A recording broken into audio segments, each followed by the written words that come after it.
these niggas.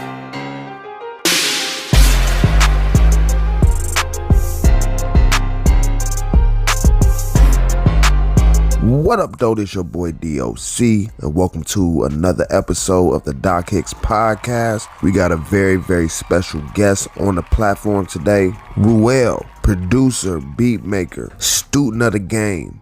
If you're not putting him in your top 5 of producers from Detroit, you tripping. But I don't want to talk your ear off. Let me go ahead and get to this interview so you can go ahead and know who this is. Peace.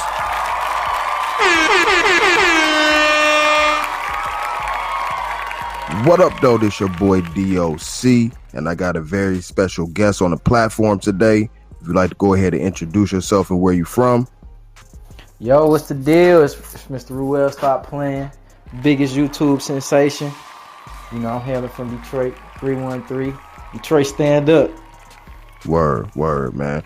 Well, once, for first off, I'd like to say, man, I greatly appreciate you coming on the platform and chopping it up with us today.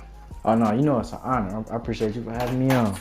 Yeah, man. It's been a minute since I can't put an exact date or month on it, but it was a minute ago when I first ran across your work on YouTube, and it was crazy because I be on YouTube skimming around and put like different little background beats. So I made sure I ran across. I can't remember what I typed in. And more than likely, it's probably like Detroit something type beats or something like that, and it came up. But I seen it was like free copyright, copyright free or something like that. Yeah. But I didn't put 2 and 2 together. That this person was actually from the city, though. You know what I mean? So once I ended up finding that out, and then from that point on, constantly hearing your tag, like with different artists, like growing and growing and growing since then. Like take us back to the beginning of, like, before you even got into making beats yourself. Like, how was your upbringing and all that stuff, like leading you into getting into the music game? Well, I mean, growing up is really just the typical single parent household situation, inner city that most young black men go through. Eventually, I ended up moving to the nicer part, like when you cross Greenfield on 8 Mile and it's not considered a city no more. Mm-hmm. Yeah. You end up moving over there. I sort of transitioned out of playing sports into making music. I used to go to this program downtown called Youthville, and everybody that went to Youthville, they'd be like, "Oh, that's crazy! You went to." It's gonna get us some nice reception, but yeah, I ended up going to Youthville, and they had a beat making program, and I used to have a keyboard at the house, and I used to just play the same like 4 notes over and over again, and it would just be so irritating. Like my mom would tell me, like, turn it off, like stop. So I went up there and I just kept doing it, and I ended up getting the attention of the teacher. He's like, "Oh, who taught you them chords?" And really, it just went from there. I've been producing for over a decade. So I really started off trying to... See, the thing is, most people got the mindset of, like, get out the hood. Most black people got that mindset. And yeah. I don't know where it comes from, but I sort of took that same approach when I first started. I was like, man, I want to be bigger. I'm not even going to try to do Detroit type stuff, take the city. I'm going to just go straight, like, national. I want to get the big sound, the big artists, billboards. And so I started off doing that, and for years, I ended up making my own hit single, but that turned into a tragedy. There's a whole lot of turmoil. So what, you was rapping yourself? Yeah, I used to be an artist. Okay, all right. So what you mean it was tragic?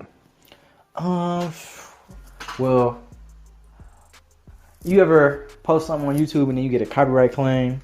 Like, you might feature like a 10-second audio clip of some music or anything like that, and you get a copyright claim or even a takedown notice. Yeah. So what happened with me was I had released songs called Whip It Like This. You can YouTube it, Google it. At the time, like the first month that it came out, I think I had did 15 million streams.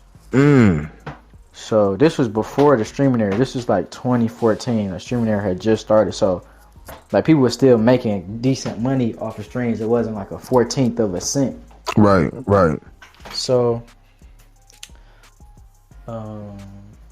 I got flown out by QC, like a whole bunch of different record labels. But at the time, people were still in a building phase. It wasn't as big as people know it to be now. But I had found out that somebody had copyrighted my name, like they trademarked it, I believe. And if anybody knows anything about copyright law, is that you're not allowed to trademark a name. You can't copyright somebody's name.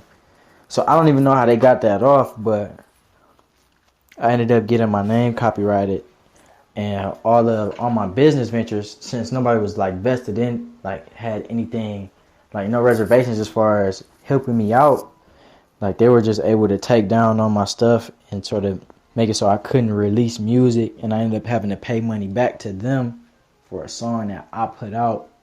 And for years I couldn't release music. I had done features for people in the city, and they songs was getting taken down. And like, bro, why would you get my song took down? You changed up. You done got a little fame, and now you wanna. And so I got into a lot of little beefs because of that. If that's what you want to call it. Yeah. And so it was that for a long time. So was this somebody, of course, don't have to speak like in detail of who, but I'm just wondering personally, did you know who copyrighted your shit? Was this someone close to you, or just some random person that was, seeing your come up and just jumped on it first?